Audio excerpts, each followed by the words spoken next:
Hey there, difference maker. Today we are diving into part two of a three-part series. It's a breakdown of a training called Three Secrets to Thriving as a Wildly Successful Leader. That's a pretty big promise, wildly successful leader. But these are three really core concepts that I think way too often get overlooked. If you missed part one, I'm going to invite you to go back and check out part one. That is going to reveal the first secret. I'm going to share the first secret before we dive into secret number two. But to really get the detail around it and a story that I shared to kind of bring it to life, head back to that video and then come back here to part two. To get into part two, I am going to go ahead and share my screen here. And there we go. We're going to dive in just like that.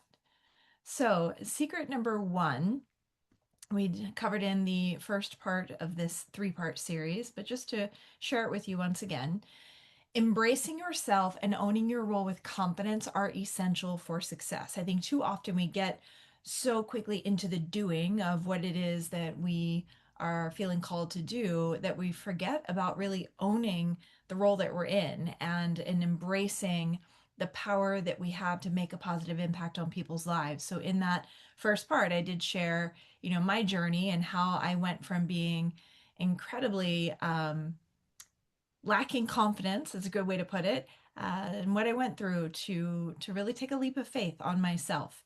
And I think when you're in a role of service, if you want to be a leader, especially in the health, fitness, wellness space, you really have to take a leap of faith on yourself and recognize that just like we all have been in scenarios, it might have been one time, back in your school days or, in college or in your work scenarios with the peers that you worked with, where someone would just say one thing or share one concept or a story of something that they went through.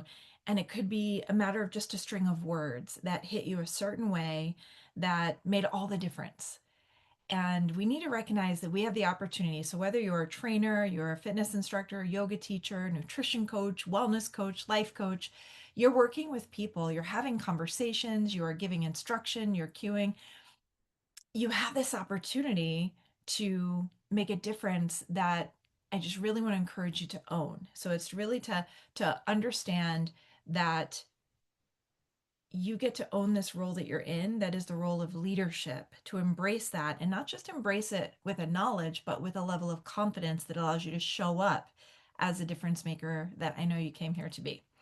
So, enough about that. Go back to the first part if you didn't catch the detail on that. We're heading into secret number two for today's focus. And that secret is taking an inward journey is necessary, and might I add, absolutely necessary if you want to connect with others. So often we get into this role of service and it's just give, give, give, give, give. All of our focus is outward because outward is where all the people are who we want to positively impact. So it makes all the sense in the world, right? But this is why that doesn't exactly make sense. Let's dive in. So when I'm talking about making a connection, the connection is to what? So initially, the connection is to you. It's you being able to connect to you, to who you really are, to what your passions and interests are, to what really sparks joy in your heart and in your soul. And my guess is that a big part of what sparks joy in you is the ability to make a positive impact on people's lives, to help them live healthier, happier lives, which means that you're probably passionate about living a great life. You're probably passionate about holistic well-being and about, fitness in particular, and all of the adjacent um, areas of interest. So really get to know that about you, like what drives you. And I give you as an example, I have some coaches in my community that I work with are really passionate about self-care. Others are really passionate about meditation and connecting with themselves on a deeper level and helping their clients do the same. I have one coach who's really passionate about helping her clients cut down sugar, processed sugar in particular, in their lives because they understand how addictive it can be and how detrimental it can be for one's physical health, which then, of course, impacts their mental and emotional well being. It's all connected. We know that. So, what area of this living your best life are you most passionate about? What sparks joy? What inspires you? because that is what's going to then help you connect to the people you want to help. Once you know what you're most passionate about, kind of what's your driver, what inspires you, what breathes life into you, then you're going to be able to connect to the right people who would be best served by um, what it is you're passionate about, whether it is the the the the philosophy or the particular format you teach or the way you train. I mean, it can show up in a lot of different ways, but you really got to know yourself well enough that you can show up in a way that is so genuine that the people who would most respond positively to that and would most benefit from who you are and what you have to offer, you find each other. Okay. So you want to be able to connect to them because then that then allows them to connect to you. And when we have people connect to us, as scary as this might seem at a certain point, you want them to connect to the real you. We want them to connect to who we really are. We want to make sure that we are shining authenticity. And I know that that's an overly used word. It's been a buzzword for several years, but it really is what it boils down to is you genuinely being authentically who you are, not who you think you should be, not who you saw someone else be because they had a big following and you want a big following too, but just you, who you are, your interests, your passions, your personality, your philosophy, the way you teach, the way you train, the way you show up to make a difference in the world. It matters. And when you show up in that way, when you get to know yourself enough and then you honor it enough to be that, that allows people to connect back to you. You get to connect to them and what draws them to the work that you do, and that allows them to connect back to you. Because the fact of the matter is that this journey to authenticity, it's always internal. There's there's nothing that you can find out there that helps you be more of who you are, truly, authentically. By all means, we have experiences that help us tune into certain levels of intuition and who we are. But at the end of the day, you still got to go inward. Still got to go inward. It is an internal journey, and it's one well worth taking. I can promise you, because it's the authenticity that you're then able to exude from that inward journey, that internal journey, that allows people to really connect to you, and then you're able to build relationships because really that's what we're doing. No matter what role you play, if you're, a fitness pro, a yoga teacher, a coach of some kind, we're building relationships. Even you and me here, like we're building a relationship. It's a connection of positivity where hopefully, I'm showing up and providing some value for you that you can benefit from. And I'm showing up as just me and I'm talking about things that I'm really passionate about so that I can draw into the work that I do people who will most benefit from it. And then hopefully, because I'm showing up in a genuine way about the things that I care about, wildly imperfect. I'll probably stutter here, pause here, make mistakes. That's okay. I'm not AI. I'm like, I'm sitting here recording this. That's okay because then you get to connect with me authentically and build relationships because authenticity is what's necessary to build trust. And anyone that I've ever learned from, before I really was able to take the learning and grow from them, I needed to first trust them. First, you have to trust that they are who they say they are, that they know what they're talking about, that what they're teaching on is an area of passion, so that you can then lean into that and learn and grow. Well, that's what people need from you too. Okay, that's what I strive to provide for my community and the coaches that I work with. And that's what I want to encourage you and invite you to do is to really take that inward journey. It's the journey of authenticity. Again, I get it. Overused word. It's used 4 times on this one page. I just realized that. I have authenticity on this slide 4 times. But there's really no better word. It is you being true to you. It is you taking the time to really wrap your mind around, brainstorm, meditate, whatever it takes, journal, and wrap your mind around what it really is that interests you, that lights your fire. Like, what is that Dharma that is calling you to focus on it and to be able to bring the work that is uniquely yours into the world? And I can't encourage you enough. authenticity, just a little bit more about that. This is about finding a way to dive into who you are, learn what matters most to you, and what sparks joy in your heart and soul. Because when you can take that journey and then share what you learn with others, I promise you the impact is going to be so much greater, exponentially greater than if you were just to show up and teach something you learned from a book. At this point, we can just look that up in Chat GPT. No one needs that. No one needs just information.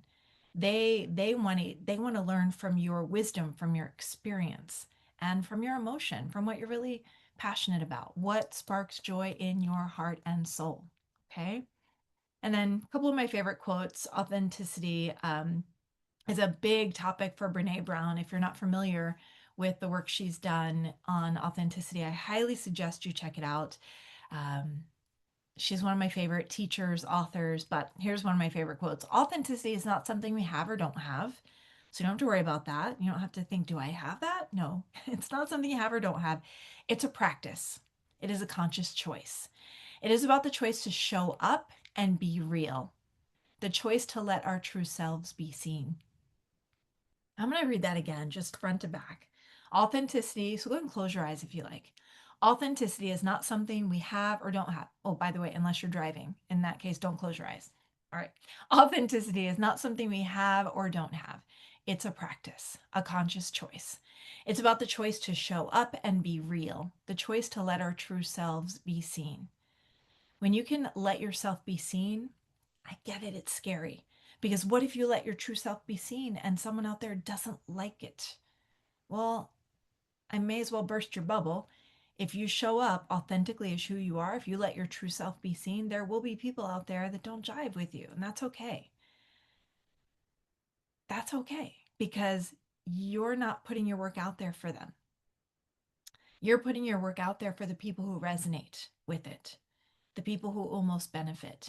And you cannot be offended when your work does not resonate with someone, or your personality doesn't resonate, or the way you communicate, or your philosophy, or whatever doesn't resonate with someone. That's okay. There's billions and billions of people in this world, and there's this core group of the billions in the world that are waiting for you, for the work that you bring to the table, for the mindset, the perspective that you bring to the table. In all of the thousands of years that have passed, there's never been another you. And in all of the thousands of years yet to come, there will never be another you. You are, regardless of the work you do, teaching classes, training clients, coaching, delivering workshops, courses, retreats, challenges, events, whatever you're doing. No one's ever done it quite like you. No one ever will do it quite like you. You are your unique selling proposition, if you want to look at it in business terms. It is your unique perspective, the experiences you bring to the table, the stories you can tell, the things you've learned from what you've been through, and then putting it together with just everything that you're passionate about and want to share with others in the way of teaching or coaching. And I just want to really encourage you to tap into that because it is then you're going to make true, honest, genuine connection with other people and grow your community in a way that is so real that you will be connected to them for life in the most wonderful way. So there's one other quote I wanted to share here, and that is my favorite quote from Joseph Campbell. For a lot of people, the favorite Joseph Campbell quote is just follow your bliss. That's a really good one. I mean, that's not a bad bumper sticker. Follow your bliss. I'm on board with that. But my favorite quote, so much so it's actually as part of my email signature, is the privilege of a lifetime is being who you are. The privilege of a lifetime is being who you are. So don't get to the end of your life and look back thinking, man, I wasn't who I really was. I showed up in this life in the way that I thought everyone else needed me to or wanted me to. I showed up in a way that I felt would get me the most love or acceptance. It's what we tend to do. And don't let me dwell too much on this, but I always have to go back to Bronnie Ware. She's the palliative care nurse that wrote the top 5 regrets of the dying. The number one regret that was repeated so many times that it made top one, or the number one on a top 5 list.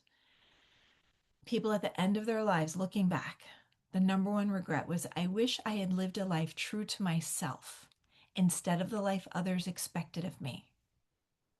This is your life. This big, brilliant, beautiful life. And you're meant to show up here, tune into who you are, get aligned with that. What sparks joy? What interests you? What are you passionate about? And then use that and your life experience and your talent and your skill and your knowledge and your perspective and go out there and be the difference maker you're meant to be. But do it from the inside out. You got to take that inward journey. So, to close this one out, this second secret, taking an inward journey is necessary. It's not optional. It is necessary if you really want to connect with others. If you just want to go through the motions and not have any real relationships, okay, you can skip this part. But if you really want to be a difference maker, that is someone who shows up in a way that they are genuine, they are true to who they are, and they really want to make connection to other human beings. They really want to because they know that it's only through that true, genuine connection they could make the kind of positive impact that they want to make. So I'm hoping that's who you are. I'm thinking that's who you are. You wouldn't still be here. And then, oh, secret three is coming up. What is it? You got to tune into the next video. So part 3 is coming up. I am going to stop sharing my screen here. And that one went through pretty quickly. We got through that. There we go. So I'm going to find a faster way of doing that. I know there are other platforms where you can do it faster, but that's okay. We're here. So remember to take the inward journey. And I know that sounds kind of esoteric. So again, I'll just say, in logistical terms, you can journal, you can brainstorm, you can meditate, you can just have time to yourself and just really think about what interests you, what you're passionate about, what sparks joy in your heart and soul, what you feel called to kind of share with the world through fitness, wellness, anything adjacent, through teaching, training, coaching. Um, really tap into that. Tap into that first. Go in first so that when you come out with the great work that you want to do, people can sense how genuine it is and you draw the right people to you and to the work that you want to do, and they get the most benefit from it. You get to make the greatest possible impact. So that's what I have for you today. If you have any questions or comments, I so appreciate the comments, and that I got messages from the last video, part 1. So please keep those coming. If you want to leave a comment or a question publicly, I will be checking and will answer.